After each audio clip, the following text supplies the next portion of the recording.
সময় কোথায় কোন শেডটা অ্যাপ্লাই করব, কোথায় ডার্ক হবে, কোথায় মিডিয়াম হবে, কোথায় লাইট হবে, সেটা কিন্তু সবার আগে আমাদেরকে জানতে হবে।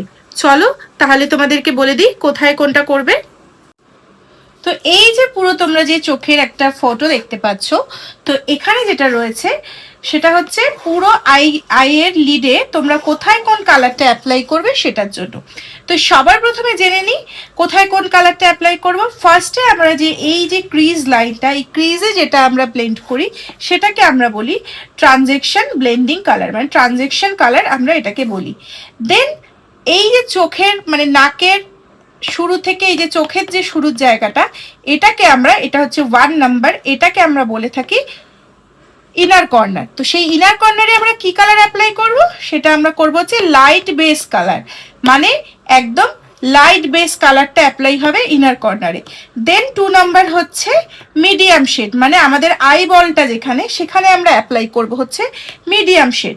এবং থার্ড যেটা, সেটা হচ্ছে ডার্ক শেড, মানে একদম আউট অফ কর্নার যেটা, ওটা সবসময় আমরা ডার্কে যাব। মানে আমরা যখনই আই মেকআপ করব এটা আমাদের মাথায় রাখতে হবে যে আমরা ডার্ক থেকে লাইটে যাব।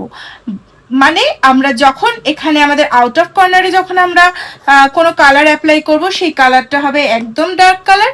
এবং মিডিলে যখন মানে আমাদের আইবলের এখানটা যখন আমরা কালার অ্যাপ্লাই করব, সেটা হবে এই ডার্কের থেকে একটু লাইট, যেটাকে আমরা মিডিয়াম শেড বলবো। এবং এর থেকে আরো লাইট যে কালারটা হবে সেটা হচ্ছে লাইট বেস কালার, সেটা হচ্ছে ইনার কর্নারে। আর এই জায়গাটা হচ্ছে ট্রানজেকশন ব্লেন্ডিং কালার, মানে ক্রিজ লাইনে। আশা করি তোমাদের এই ভিডিওটা বুঝতে কোনো অসুবিধা হয়নি। যদি বুঝতে অসুবিধা হয়ে থাকে অবশ্যই কিন্তু আমাকে কমেন্ট করে জানিও, আমি আরো ডিটেলসে তোমাদেরকে বুঝিয়ে দেবো। আর ভিডিওটা ভালো লাগলে একটা লাইক করে দিও।